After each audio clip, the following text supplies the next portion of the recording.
Hi, Reverend Paula Zebkar here from Spiritual Soul Center. Thank you for joining me today, whatever day it is, because sometimes when you have a difficult week, it is the best thing to do is to just take a moment, to be still, to breathe. There is that breath that we always carry with us, always. And if we remember to return to it, to come to center, oh, what a great gift we give ourselves just in the breath. So let's do that now. Breathe in. Oh, and breathe out. And maybe just close your eyes for a moment and feel yourself coming into this very moment now. To leave everything as it is and rest your weary mind. It feels good in this moment. It feels good to remember through the breath that we can always come right back to center. Welcome to Spiritual Soul Center.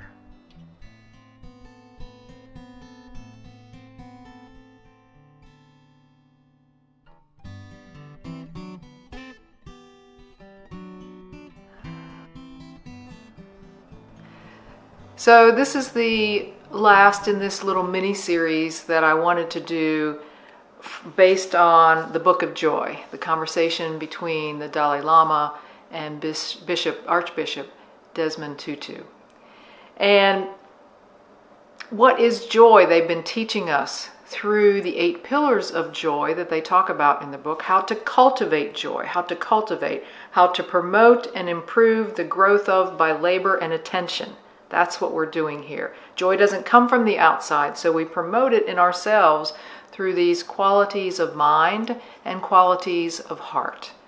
So a few weeks ago, I reviewed the qualities of mind, the 4 qualities that they talk about in this book, which are wide perspective, humor, humility, and acceptance. Qualities of mind, the qualities of mind that keep our mind open, that keep our mind's attention on not closing down in judgment and those things that close our mind, but to keep our mind open and willing to receive. The same thing happens with our heart qualities. Our heart qualities are here to remind us to keep our hearts open, because a closed down heart, a hardened heart feels no joy. And last week I talked about the first 2 qualities of heart, forgiveness and compassion. Yes, I even feel myself getting more at ease when I think about those qualities in my heart, how they soften me, how they bring me to center, how they allow me to be more joyful in every moment, regardless. So the last 2 qualities of heart that I want to share with you today are generosity and gratitude. Generosity and gratitude. Let me read you this from the Book of Joy. When you are grateful, you are not fearful. And when you are not fearful, you are not violent. When you are grateful, you act out of a sense of enough and not out of a sense of scarcity, and you are willing to share. If you are grateful, you are enjoying the differences between people and respectful to all people. A grateful world is a world of joyful people. Grateful people are joyful people. A grateful world is a happy world. You know, living joyfully doesn't mean that we don't have problems, that we don't have obstacles, that there isn't sadness. But grateful people don't sugarcoat difficult things like that. We don't pretend that there's not heartache. Grateful people, we simply choose always to turn toward, to always notice the good alongside the difficulty, the good alongside the heartache. That's what grateful people are able to accomplish in their life, because gratefulness and gratitude comes before joy. It is the reason we are joyful, is to be in that grateful place. And when we practice being grateful, we somehow put it in our DNA, so that every step we take in the world, we're always able to be grateful. We're always able to see the good things alongside the difficult things. In the midst of it, we can choose gratefulness in the midst of it, to allow it to be, like I said, encoded in us so that we always walk that way. I did a memorial service for my buddy Mac McConaughey a few weeks ago, and Mac was dealing with like 3 or 4 different kinds of cancers. He had been dealing with cancer for quite some time, and every once in a while he would comment on one of my blogs. One of the last ones he commented on was one called Mystery, where I talked about that we have a body, but we are a soul. And here's what Mac said in his note to me on that blog. He said, "Very nice, Paula. I hope to see you Sunday at the park with the folks from Spiritual Soul Center. I'm having some money problems right now, and I'll be starting more chemo soon, but I am still feeling grateful." And I'm thinking, all right, what are you feeling grateful for, you might ask? You know, you're starting chemotherapy again, you're having some money issues, you're feeling that lack and limitation. You know, what is there to be grateful for? Well, even in that moment, Mac teaches us. What is he grateful for? For life, for being able to join his friends, for being able to be in community, for being alive in that moment, even in the midst of all that, in the midst of difficulty, to feel grateful, to be grateful. That's how you demonstrate it each step, no matter what's happening in life. I don't like the phrase, "it's all good." It's all good. Because obviously some things don't feel that way. But I like to say we can look for the good. We can look for the good and we will surely find it. We can use whatever happens for good and we will surely grow spiritually in the difficulty. Is it all good? I don't have to judge it as that, but I can use it and I can look for it and I can help myself. Because we are a soul. We have a body. So let me live from the soul aspect of goodness. Let me live from there. Earlier this year, I did a memorial service for an infant who was 1 month old, the first child of a young couple. And I struggled with that in myself, trying to find the place where I could know something I hadn't known before. Like, what is this about? How is this in the world, and how does it fit? How does it fit with anything? Could I ever have a greater understanding of it? And you know what I came to find out is that soul that came through this infant child was there for me. That soul came to teach me something about soul. That soul came to teach me that some souls are here not for themselves to expand and grow, but for others to use to expand and grow, for me to understand something that I could not have understood before, except for having experienced that. Those parents, that infant, those grandparents, and how we said hello and goodbye in such a short amount of time. Yeah, looking for the good. Reaching for the good, using whatever it is for good. That's being grateful, that's being in gratitude in life. It's how we walk. Well, just like gratitude comes first and joy comes second, generosity comes first and joy comes second. We practice, we pay attention to, we promote the growth of generosity in us, and joy follows. Let me read you this story from the Book of Joy. Yes, there are many, many ugly things in the world, the Archbishop said, but there are also some incredibly beautiful things in the world. The black townships in South Africa are squalor-ridden, and because of despair and disease, including HIV, children are orphaned. In one of the townships, I met a mother who had collected these abandoned children off the streets. She's got nothing much in the way of resources, nothing. But the minute she began doing that, helping those children, help began coming for her to carry on her work of compassion. She has got nothing, but that didn't stop her. And she had about 100 street children she picked up in a 3-bedroom house, or let me say 3-room house. And before long, people got to know about it who were able to say, okay, we'll help you. We'll build a little dormitory. Others said, we'll give you some food.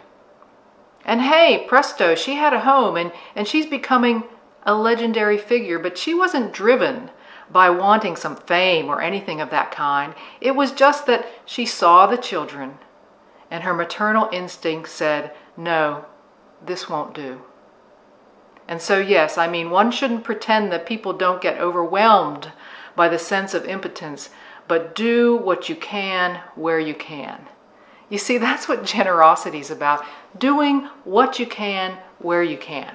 How simple is that? How simple is that? Money, time, labor, prayer, kindness of any kind. Look for where you can make a difference. Do what you can where you can.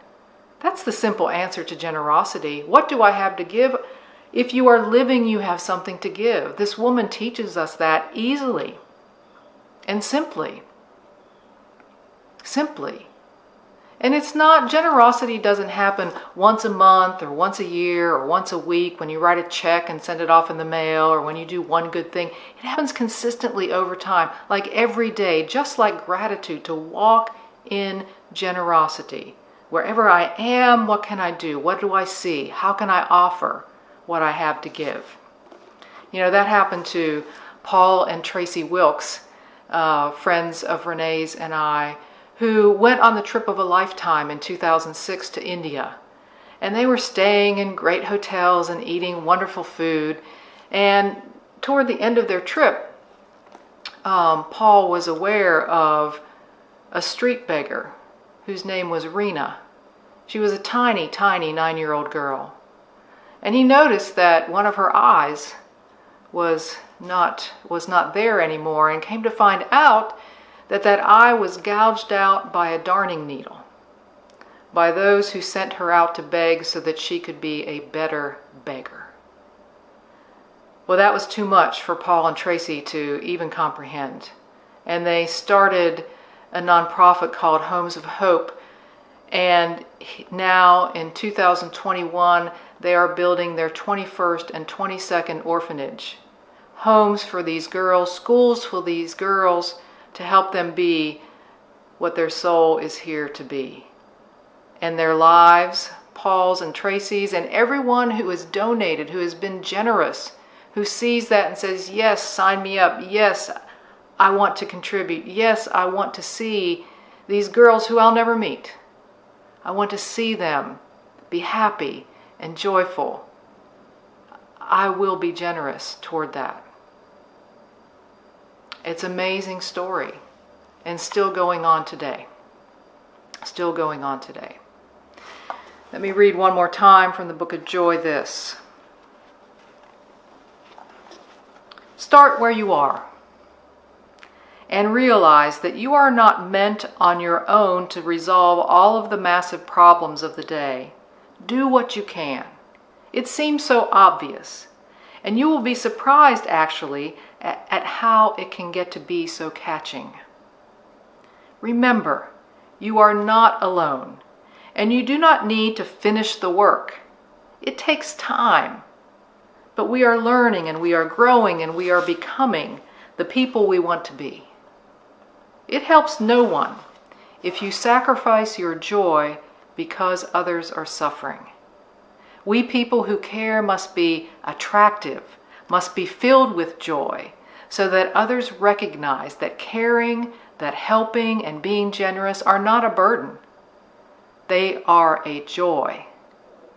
Give the world your love, your service, your healing, but also give it your joy. This too is a great gift. This too is a great gift. So start where you are. Do what you can. Cultivate joy in your heart as you do it. You know, it's so important that we don't look onto the world with sad eyes all of the time. but to remember that as we cultivate joy in us, it is felt by others. And as the Archbishop says, it makes a difference. The world needs our joy. Carry joy in your heart. Cultivate it for yourself and for the world as well. Let's breathe into that. And let's use this time in meditation to feel the joy.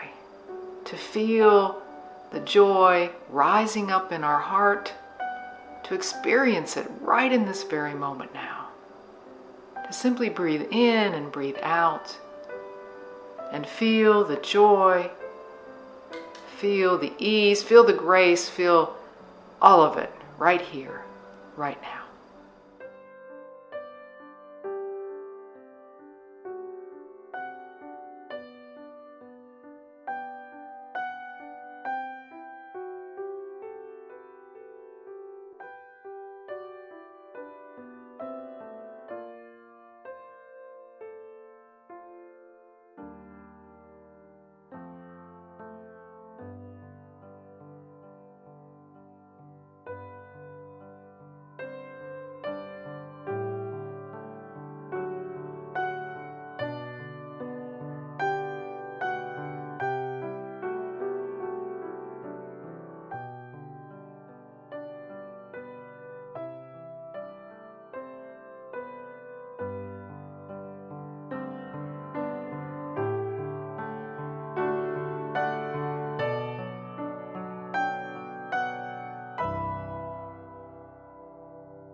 Where there is gratitude, there is joy. Where there is generosity, there is joy. Where there is forgiveness and compassion, there is joy. Where there is an open heart and an open mind, there is joy. Through acceptance, humility, humor, and a wide perspective, there is joy. Joy in me, joy in you, joy in the world. With a deep breath, and a wide open, grateful heart, we end this time together, peaceful and at ease, filled with joy. And so it is. Amen. Amen. I feel good. I feel relaxed and at ease, really, in this one joyful moment right now. I'm so happy. A little reminder, next week we have a guest speaker at Spiritual Soul Center. Bonnie Grace Gilday Kennedy will be talking about self-love. I hope you tune in and hear her message. If you want to join the Zoom call next Sunday at 11 a.m., let me know. There's information in the newsletter, on Facebook, on the website as well. So check it out. Send me a note. I hope you do join us to talk with Bonnie Grace, to hear what she has to say, and to comment and let us know what's on your mind as well. So let's close this day together with this prayer.